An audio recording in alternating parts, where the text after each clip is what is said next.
I don't know whether you'll answer this question, but I will ask you that who asked you? Was it the Prime Minister? And two, what was the first time that you met Mr. Modi, and what were your first takeaway of that meeting? Who asked me, meaning who asked me to join the cabinet? Government. Yes, Yeah. the Prime Minister The asked Prime me. Minister. Okay. When did I meet Mr. Modi first?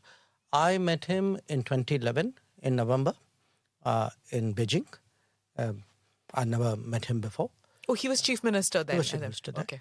He had come on a visit, and that's how our acquaintance started. I assume in the light of later events, I must have made a good impression. I can tell you, frankly, he made a very big impression on me because by 2011, I had already done. I had done what?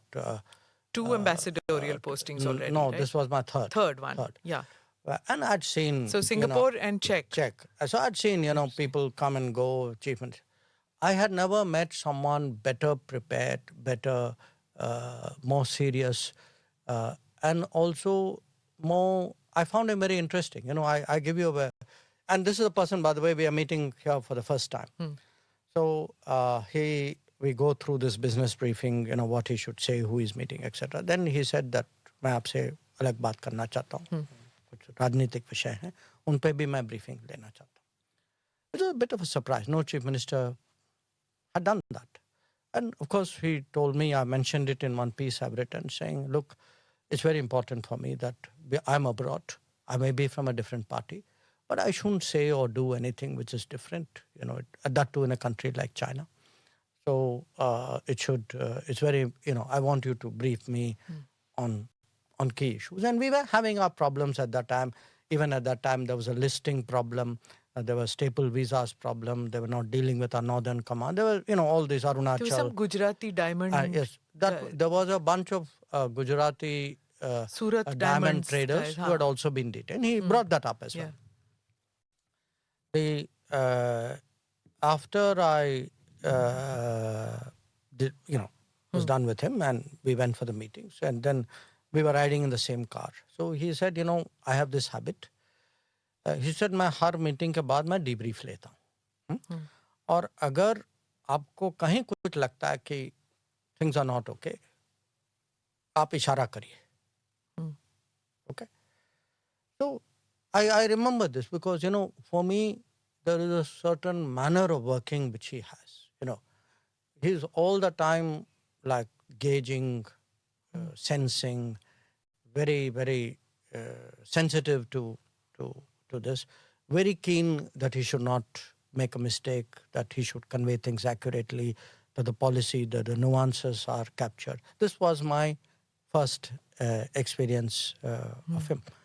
After that, I didn't see him till he became Prime Minister. Okay. Is it the same now? Before he travels, after he travels, when you travel, is it the same kind of thing? Foreign policy matters, you talk to each other, where he asks questions, you answer, you ask questions, he answers. Is that how it works? No, it is and it isn't. I mean, intrinsically it is the same, but it's now on a totally different scale and league. Sure. So now what happens is usually, we would strategize before, we spend, usually I'd say even not at the beginning of the year, but even in the previous year, we start thinking, what should we be doing? Where are we going? Who should we engage? That kind of strategy session. When it comes to something specific, it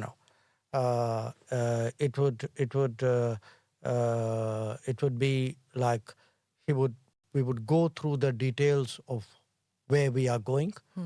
What are the objectives? Who are we meeting? What are their objectives? So there's a kind of I would say strategizing and a game planning which goes well ahead, and then it's repeatedly visited, reviewed. So sometimes even in the midst of meetings, you would see us, one of us lean across and say something to him, or him doing the same. or if there's a break in a meeting, we would have a quick confabulation. I mean, you could, I mean, since A&I films a lot of this, you would often see, there's a quick huddle where you're quickly saying something, we are updating or he's sharing.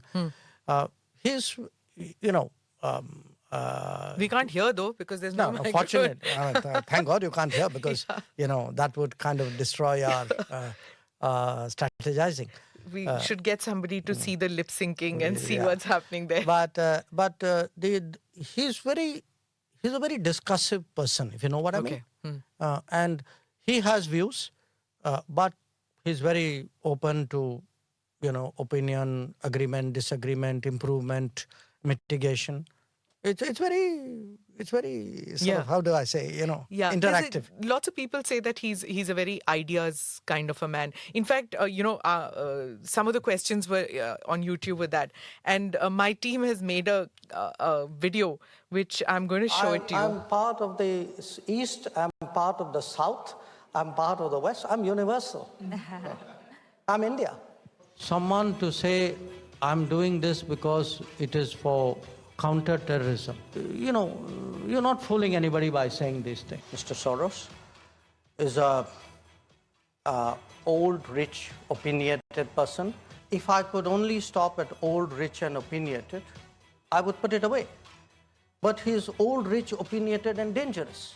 Somewhere Europe has to grow out of the mindset that Europe's problems are the world's problems.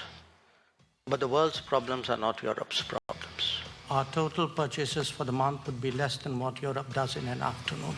I don't think we're sitting on the fence. Just because I don't agree with you doesn't make me sitting on the fence. It means I'm sitting on my ground. I'm entitled to have my own side. I'm entitled to weigh my own interests, make my own choices. You're asking the wrong minister when you say, how long will we do this? Because it is the ministers of Pakistan who will tell you how long Pakistan intends to practice terrorism. If you have snakes in your backyard, you can't expect them to bite only your neighbors. Eventually, they will bite the people who keep them in the backyard. If I were to take Europe collectively, which has been singularly silent on many things which were happening, for example, in Asia, you could ask, why would anybody in Asia trust Europe on anything at all? If you are asking me, I would say, yes, 2014 was a watershed moment. Yes, things have changed better after 2014. Yes, our foreign policy has become more dynamic, more effective, more prominent after 2014. Mr. Modi was very famous and very demanding. So how do you deal with that? I'm so glad you chose that understated word, demanding. Yes, I think the Prime Minister is demanding. I think he's rightly demanding because it's time that India had a demanding person as Prime Minister. It's tough to work for a demanding boss, but at the end of the day, you actually, if you feel that's the kind of person the country needs, I think you're willing to do whatever you have to do at that time. Two democracies will end it differently. And if you can prove that concept here, then I think it's probably the best way to sell democracy. Don't worry, Senator, one democracy will settle it. And you know which one. Okay. Lindsey Graham. So this, All right. so this is what we, my team got this together, and the same thing about being a demanding prime minister. One has heard about how you have 11 p.m. meetings and 11:30 midnight, post-midnight meetings happen in this cabinet, and it's like working, especially during COVID times when these crises happen, the Ukraine situation where Indian students had to be evacuated. Those are like very tense times, right? And he's on the job all the time. Well, look, I don't want you to get it wrong. It's not like you particularly want to meet or the meetings happen at 11 o'clock or late at night kind of thing. I think it's a situation, it's partly the Prime Minister's schedule. But you mentioned, for example, the Ukraine conflict, Operation Ganga. Now, what was happening at that time was that the Prime Minister was busy campaigning in UP, if you remember at that time.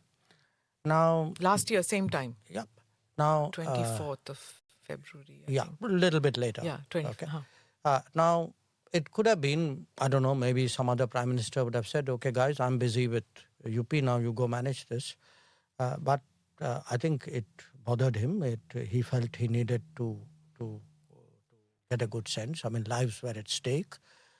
So we would have situations where he would campaign the whole day, come back to Delhi. I mean, you could see sometimes, how exhausted he was. And then somewhere he would find that energy and the adrenaline. We would meet late because he's come back late from campaigning. Sometimes the situation would call for it. I think I once mentioned this, maybe in one of those same occasions you showed me right now, where which was our consulate in Mazar-e-Sharif being attacked. And I remember I think it was past midnight, and I also have this habit of staying up late, and I like to clear my desk every day without fail. And in fact, he called up, and normally, some other guy comes up and sort of says the PM wants to talk to you. In this case, it was him. And so I think if there is something happens, he feels, he feels deeply about it. He sort of feels it's not like ask somebody to do something. He wants to know that it's being done. Now, mind you, having said that, I also say this as his working style, that once an objective is achieved or a mission is set or whatever it is, you get the space to then carry it out. Okay. So say Operation Ganga, I mean, he would want to know what we were doing. He would sometimes give suggestions saying, अच्छा आप ये कभी इसके बारे में सोचा, कभी इसका भी देखिएगा, वहाँ भी ये करिए. But it was not like he was wanting to, get down. He trusted you with the details. And that's why, I mean, for me, the sort of, I would say, the pleasure of working with him. I mean, what does anybody need from a boss? You need from a boss somebody who gives you a goal with clarity, who, whatever their thoughts, ideas, etc. share. Then if you are the experienced operational person, you leave them to figure out how it is done. You take your feedback. You might want to course correct. But he gives you a lot of the space, and which is why I think if you look at the last 7-8 years of Indian foreign policy, we are able to move. I give you why Operation Ganga. I'll give you Operation Dost right now. Yeah, Turkey. Yes. Turkey. The earthquake happened. I mean, I think literally in a very, very short time, he wanted to know what are our thoughts.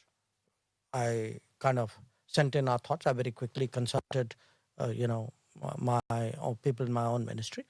And literally within a few minutes, we were told, okay, you got the go now, go, talk to NDRF, whatever. Yeah, in 48 hours, if I'm not mistaken, that they were already there. We were less than 48. Less than 48. Less Okay. than 48